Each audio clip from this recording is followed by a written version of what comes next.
Yun ngayon ang nagpapalakas ng loob kay Tatay Digong. Kay dating President Digong. Ngayon, ang nandito po is, kailangan lang po niyang malampasan ni President Digong itong health na to. Kasi, maaakusahan siya, maaring madala siya sa isang lugar, ayan nga po, itatravel, pero, at the end of the day, may isang himalang mangyayari kasi, gagawa siya ng isang malaking history sa Pilipinas. Kaya kung ano man po yung mga nangyayari ngayon, sad to say po sa mga wala akong kinakampihan, binabasa ko lang po ang tarot. Sad to say, sa bawat bato na ibabato at ipupukol sa ating dating Presidente Duterte, ay pag-angat naman at pagbango at pag-usbong ng kanyang political career. Mawala man siya sa mundo, hindi ko po mas sinasabing mawawala kasi sa edad po talaga niya at sa stress na dumarating sa kanya, anything can happen. Mawala man po siya sa mundo, may magkikipaglaban para sa kanya. At ang masakit po, maaaring ang kanyang, kung ano man ang mangyayari kay President Duterte, vice versa, magkokos ito ng isang history na maaaring pumangit ang tingin sa politika ng Pilipinas. Kaya sana mapag-isipan ang lahat.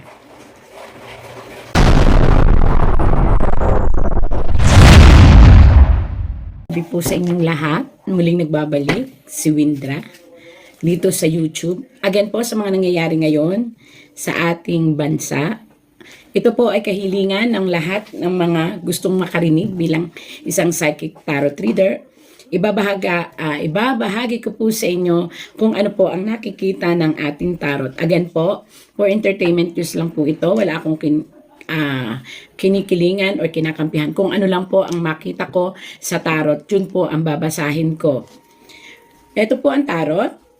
Ito po ay aking babalasahin. Balasa. Ayan, nakikita nyo po, binabalasa ko. At ito po ay i-divide ko sa tatlo. 1, 2, 3. Sa tatlo pong, may suklay pa. Yan. Sa tatlong baraha, ngayon po ay aking kakatukin itong isang baraha na nasa kaliwa ko at itong kabila naman ay nasa kanan at gitna. So, since ako po ngayon ang babasa, sana po again and again, for entertainment use lang po sa mga nangyayari ngayon sa ating paligid, sa ating politika at sa ating panahon. At kung ano talaga ang nakikita ng tarot, ito po ay babasahin ko lang. Dito po sa parting ito, aking kaliwa, ay ikakatok ko or hihilingin ko sa tarot ko ang pangalan ng ating dating presidente na si Duterte. Hindi ko na po sasabihin yung buong pangalan kasi kilala naman ako. Dating presidenteng Duterte, pakita mo sa akin tarot kung ano ang mangyayari sa kanya. Ito po. So, unang babasahin ko po ay ang nasa kaliwa ko.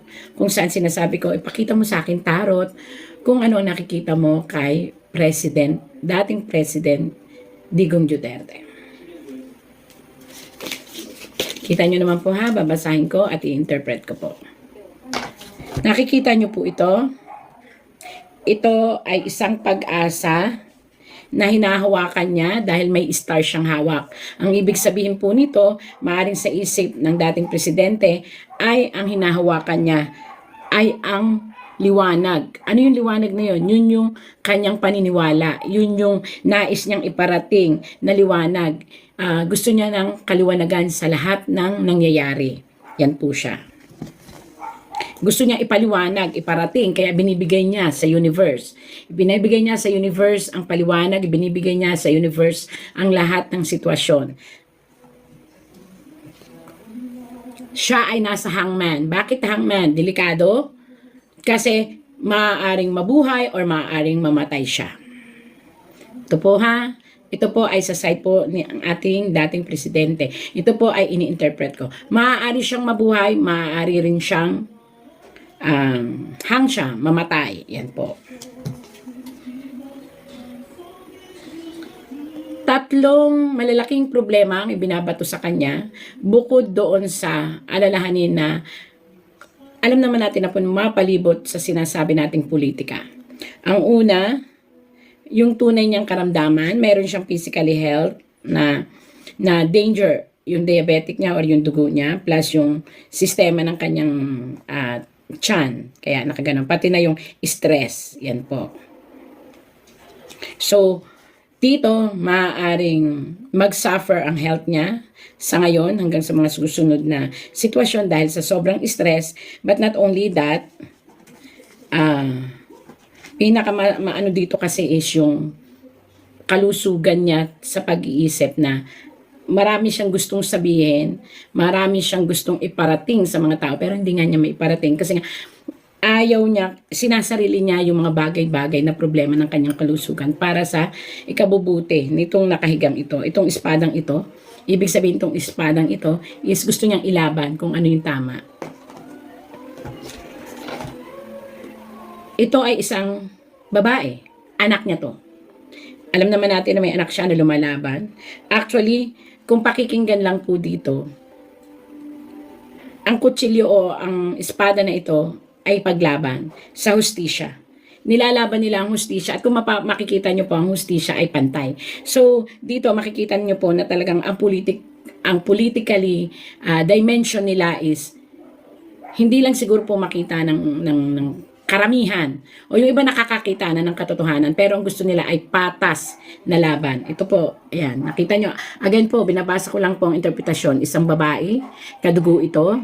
Pangalawa, yung hawak niyang espada is paglaban at ang timbangan ng hustisya. Gusto lang po nila ay hustisya at katotohanan. Yun ngayon ang nagpapalakas ng loob kay Tatay Digong. Kay dating President Digong. Ngayon, ang nandito po is, kailangan lang po niyang malampasan ni President Digong itong health na to.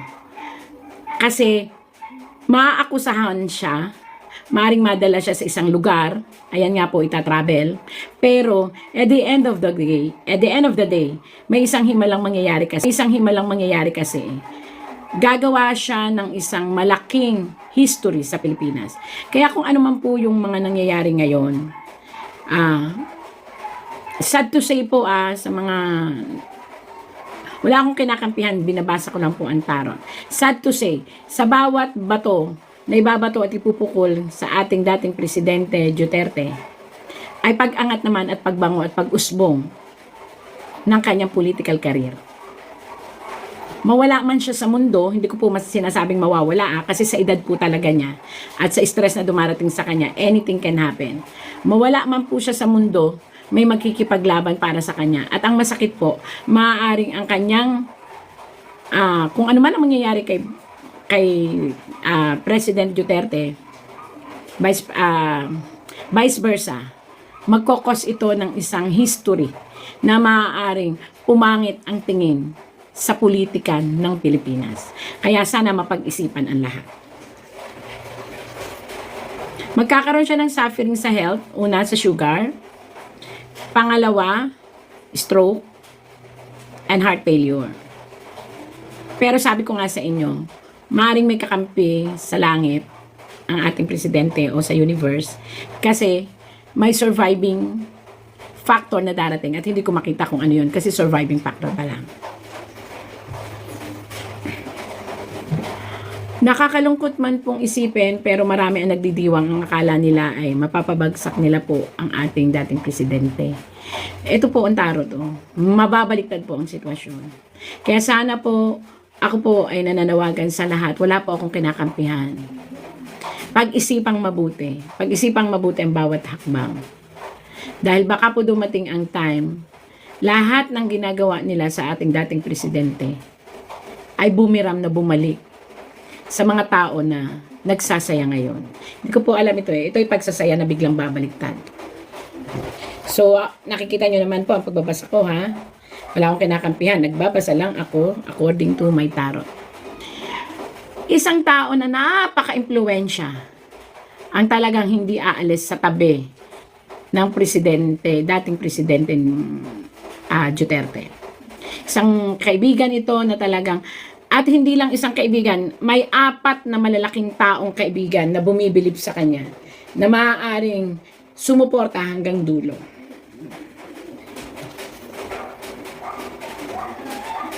Sabi nga nila, may mga bagay na nagagawa ang mga sitwasyon the fool. Ibig sabihin nito, ang ating gobyerno ay may dapat pag-aralan sa ginagawa nila. Hindi ko alam kung sino itong mga taong to, kung sino itong mga nakaupo po ito. They are making fool of everything. But at the end of the day, the universe will tell that everything happened will cause another big problem po. Yun lang po ang nakikita ko. Kaya baliktad siya. May liwanag po na makakamtan ang lahat kung isasaayos lang na walang makikialam na mga batas sa ibang lugar. Ito po yun. Liwanag, ito yung mga batas yan, kaya ganyan yan, hermit. Mga naghahanap ng lunas. Kasi po, magiging cause ito ng pagkagulo ng isipan ng buong mamamayang Pilipino. So kung ano man ito ay hindi ko po alam. Tagabasa ako. Kung mamamatay daw po ba si President Digong, ang sabi dito, may pagdadaanan siyang health na napakatindi. Pero yung kamatayan, nakita nyo po ito, death. Ayan. Maaari po, kung hindi niya malalampasan ang emotional stress, may kamatayan pong darating sa ating dating Presidente Duterte. Pero yun po ang pinakamasakit. Sabi ko nga po sa inyo, again po kailangan niyang malampasan ang kanyang stress at diabetic at ang heart. Kasi nga po, maaaring may dumating sa kanyang kamatayan. Ibig sabihin, maaaring pag hindi matanggap ng katawan, hindi na kinakayanin, bumigay ang kanyang katawan, magkakause into death. Ayun po ang tanong sa akin kung mamamatay. So, ipine-explain ng cards. Ngayon po, nakita niyo po ang baliktad na talking of swords. Hindi po natin masasabi dahil for every death na mangyayari, for every ng mga Duterte, they will make a big history to our country. Na maaaring sa halip na pagbagsak ng Duterte ay pag-angat ng mga Duterte. So, pag-isipang mabuti. Okay, tapos na po tayo sa ating presidente. Siya po ay malilitis, totoo, malilitis po siya, lumabas dito. Pero, may apat na malalaking konstitusyon or batas or mambabatas or mga kilala o mahawak o presidente ang talaga namang magbibigay ng tulong.